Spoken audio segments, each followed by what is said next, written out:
واقعہ یاد آ گیا کہ اللہ کے نبی صلی اللہ علیہ وسلم کے سامنے ایک بار ایک بدو آیا, اس نے تلوار رکھی یہاں پہ کہا محمد صلی اللہ علیہ وسلم کون بچائے گا اب تجھے مجھ سے؟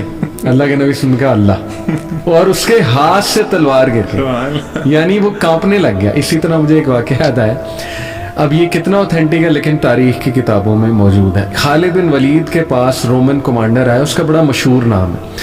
اس نے کہا کہ خالد وہ تلوار دیکھنی ہے مجھے, آپ کے بارے میں مشہور ہے, آپ کے پاس نا ایک تلوار ہے جو ٹوٹتی نہیں ہے, جو بریک نہیں ہوتی ہے. وہ مشہور ہو گیا تھا خالد بن ولید کے بارے میں. خالد نے کہا کہ کون سی تلوار؟ میرے پاس تو بہت تلواریں ہیں جو میں یوز کرتا ہوں, آپ کو کون سی دیکھنی ہے؟ اس نے کہا نہیں وہ والی. خالد بن ولید نے کہا اس تلوار کا نام ہے اسلام, اور وہ کبھی نہیں ٹوٹتی, تو اگر تو اسلام لے آئے گا تو تجھے وہ تلوار نظر آ جائے گی. یعنی آپ دیکھیں کہ یہ ساری مینیفیسٹیشن صحابہ کی لائفز میں موجود ہیں, نظر آ رہی ہیں. آپ دیکھیں ڈسٹریس میں اللہ کے نبی نے کیا دعا سکھائی, اللہ اللہ ربی لا اشرک بہ شیئا, اور پھر لا الہ الا اللہ الحلیم العظیم, لا الہ الا اللہ رب العرش العظیم. اوپر کی لمبی دعا ہے. پھر یا حی یا قیوم برحمتک استغیث.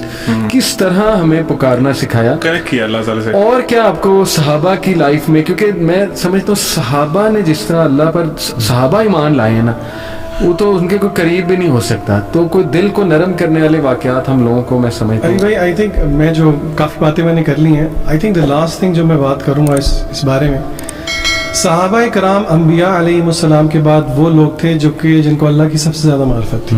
اس پوائنٹ پہ ہم سب ایگری کرتے ہیں. That's point number 1. Point number 2, صحابہ کرام کہتے ہیں کہ قرآن مجید کے اندر ایک آیت ہے جس نے ہمیں بہت ریلیف دیا. اللہ اکبر, اللہ. ان دو چیزوں کو جوڑتے ہیں. وہ آیت کون سی تھی اور کیوں ان کو اس نے اتنا ریلیف دیا؟ کیونکہ ان کے دل میں اللہ تعالیٰ کی سب سے زیادہ عظمت تھی. بہت مشہور آیت ہے سورہ زمر کی. اللہ تعالیٰ کہتے ہیں قل یا عبادی الذین اسرفوا علی انفسہم لا تقنطوا من رحمت اللہ ان اللہ یغفر الذنوب جميعا انہ هو الغفور الرحیم. اس کا ترجمہ میں آپ کے سامنے رکھتا ہوں. پھر اسکالرز نے کہا ہے کہ 5 باتیں اس آیت میں نوٹ کرنے والی ہیں.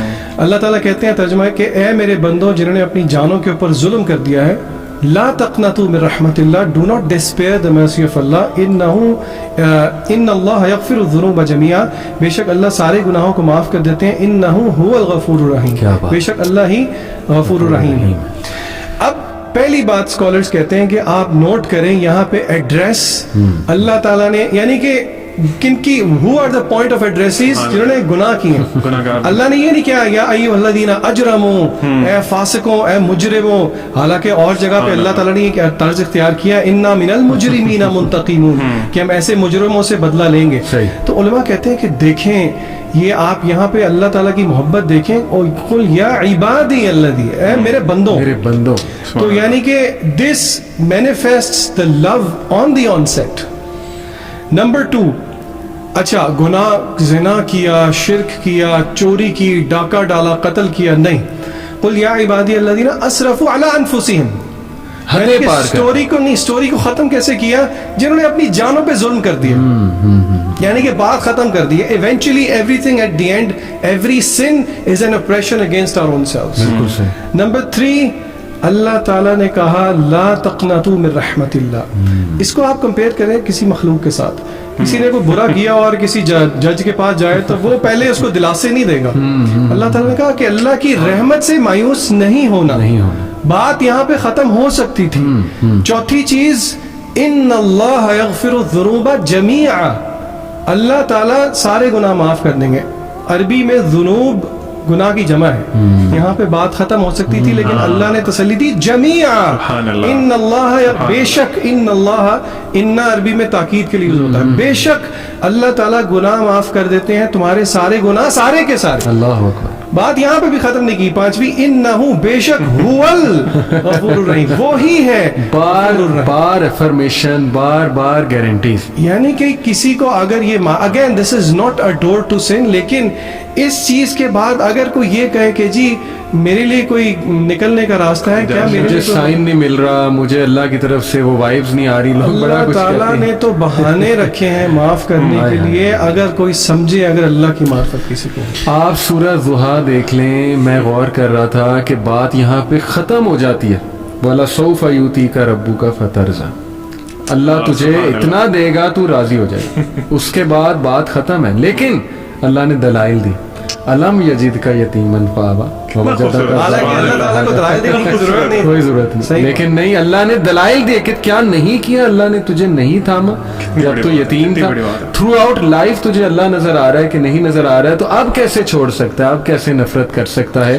بلکہ سورہ بلد میں غالباً وہ پیپل آف دا ڈچ کا جو واقعہ ہے سورہ بروج میں, اس میں جو ہے نا ابن حجر غالباً ان کا ہے, ابن حجر کا کال ہے غالباً, maybe I am wrong but check کر لیجئے گا, وہ کہتے ہیں کہ یہ جو آیا ہے نا کہ اللہ کہتے ہیں کہ وہ لوگ جنہوں نے مومنین مرد اور عورتوں پہ بہت ظلم کیا, یعنی کھولتے ہوئے کنویں میں ڈال دیتے تھے تیل کے, اور وہ اللہ کے ولی ہیں, اللہ کے ولی سے جو دشمنی لگاتا ہے اللہ کہتا ہے اس کی میرے سے دشمنی.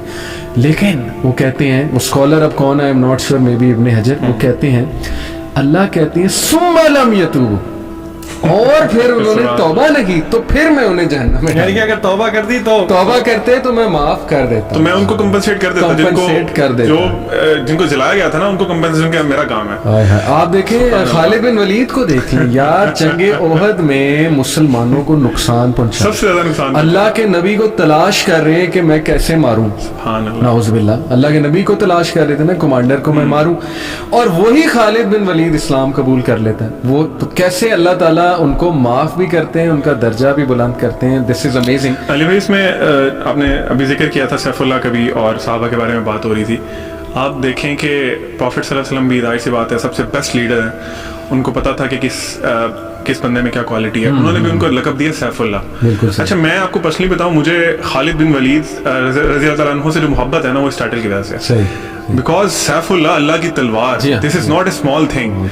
تو وہ آپ خود سوچیں کہ وہ اپنے آپ کو کیسے دیکھتے ہیں جب ان کو یہ ٹائٹل ملا, کتنا بڑا اعزاز ہے. ایون آئی تھنک یہ ہسٹری کی کسی بک میں آتا ہے کہ جب وہ ڈیتھ بیڈ پہ تھے نا تو وہ ان کا کوئی دوست آیا ان سے ملنے کے لیے, تو وہ اس کو نا اپنے مارکس دکھا رہے تھے وونڈس کے, دیکھو یہاں بھی زخم, یہاں بھی زخم ہے. وہ کہہ رہے تھے میرے جسم کے سارے حصوں پہ نا تلواروں کے زخم ہے, میں نے اتنی جنگیں لڑی ہیں, لیکن میری خواہش تھی کہ میں میدان جہاد میں شہید ہوتا, شہادت کی موت ہوتی. تو وہ آگے سے کہتے ہیں کہ خالد تمہیں پتہ نہیں کہ تمہیں اللہ کے نبی صلی اللہ علیہ وسلم نے کیا ٹائٹل دیا تھا, سیف اللہ, اللہ کی تلوار. اور اللہ کی تلوار کے لیے یہ جائز نہیں ہے کہ وہ کسی کافر کے ہاتھ سے ٹوٹ جائے. ایک اور صحابی کا واقعہ, this is very close to my heart. ایک صحابی حضرت ابی بن کعب رضی اللہ تعالیٰ عنہ پروفٹ صلی اللہ علیہ وسلم کے پاس آتے ہیں, اور آپ صلی اللہ علیہ وسلم کہتے ہیں کہ ابی مجھے نا اللہ نے حکم دیا کہ میں تمہیں یہ قرآن کے آیات اللہ یکن الذین کفروا سورۃ تمہیں یہ سناؤں. آپ دیکھیں صحابہ نے اللہ تعالیٰ کو اس طرح ریکگنائز کیا ہوا تھا کہ انہوں نے یہ وہ آگے سے جو سوال پوچھا نا آپ صلی اللہ علیہ وسلم سے, انہوں نے کہا کہ اللہ تعالیٰ نے میرا نام لیا.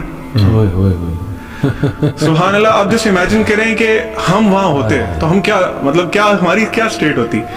وہ کہتے ہیں اللہ نے میرا نام لیا, اور یہ کہہ کے نا رونا شروع ہو جاتے ہیں.